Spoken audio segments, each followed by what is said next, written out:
1, 2, 3, let's go. Wednesday afternoon, hoping you will tune into our show. Because that does happen, as we know, sad to say, fairly rarely, I guess, but sometimes a man is falsely accused of an assault or even a rape, and that can ruin his life when it's someone's word against somebody else and it goes to court, etc. Whereas it's hard to think, I mean, there probably are examples of anything a man could say about a woman telling lies that would similarly ruin her reputation. I guess it could happen. But so anyway, that's the men, really. Just two final ones on that. Men who are introverted or shy are seriously disadvantaged, according to an answer to what are the advantages and disadvantages of being a man. So men who are introverted and shy, despite the call for gender equality, most women expect the guy to make the move. A woman could literally just go out by herself and make no moves, yet attract the attention of men. What do you think about that? Do you think that's true? Yeah, I do think that's true. It's men. I think men are like hunters, aren't they? We are like hunters. Where I don't mean it in a vicious way. I just mean or gatherers. I don't know. But so it's very rare for a woman to make the first move. It has to be the man. Yeah, but I think things are changing. I think nowadays women do make the first move much more. They feel confident in doing that.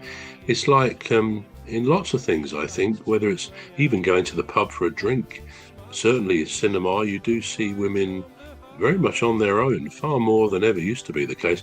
And you'd have to say, why not? Why should it be a privilege of being a man that we feel comfortable? We don't always, perhaps many of us don't want to do things just on our own most of the time. We like to do it with a partner, as we do. But, people have to do the things on their own if they want to live a life. And more women are doing that, I think, nowadays. And as I say, why not? Why should they be confined to home if they don't have a particular friend who they can go with at a given time? So yeah, I think that... but I do take your point that it probably still is the case that men kind of are expected to make the first move, or but buy the meal and the lunch. And maybe there's something inside us which wants to do that we want to be chivalrous. We want to take the role of the man, the protector. And I don't think society will ever lose those fundamental parts of being a man or a woman. That a woman will want to feel safe. She'll want, we apparently choose each other with certain criteria. A woman wants to feel that a man can financially provide for the family and have good seed, good quality seed, all those things. So she's very probably psychologically, subconsciously choosy in who she will seek as a mate. And all these things come into it, which we're probably not aware of. The second type of person, of man who's disadvantaged, and many men in this situation perhaps would say no, but short men are thought to be. These are answers to questions on a survey, but short men can be disadvantaged because most women, even shorter women, like to go with a taller man, don't they? I mean, that again, it's maybe it's true in some circumstances. What do you think about that? Yeah, I think if you're if you're short as a man or shorter as a man, you find that you have to work harder. Work harder. Yeah. So 1, 2, 3, let's go. Wednesday afternoon, hoping you will tune into our show. It's hosted by Cuz. He'll introduce the gang who'll make the show go with a bang, with fun. yeah. So for instance, a tall, handsome man doesn't have to work as hard as a short man. And I don't mean hard work. I just mean, the effort that you put into attracting a potential mate. Yeah. You'd have to up your game. So you'd have to have something else. You'd have to either be,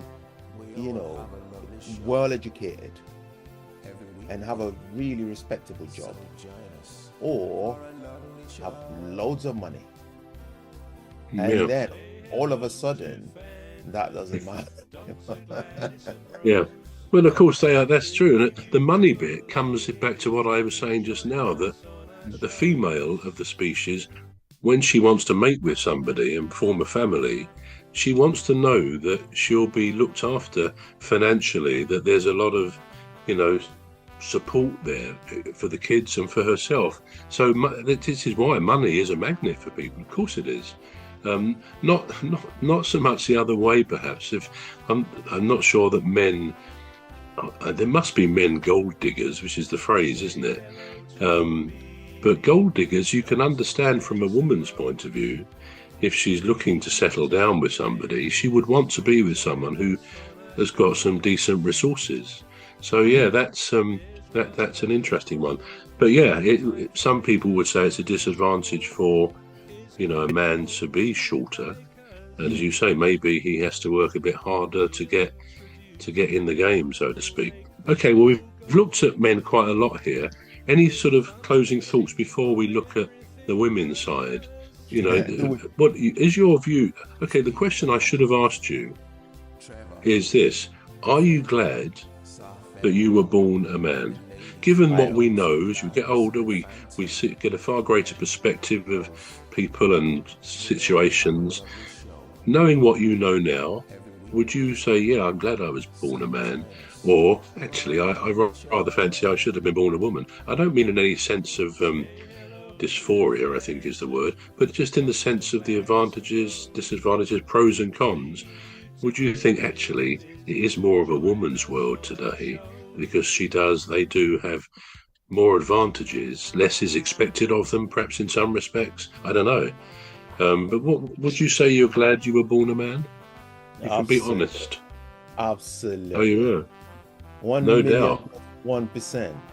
I am very, very glad that I was born a man, because it's the emotions that I just can't.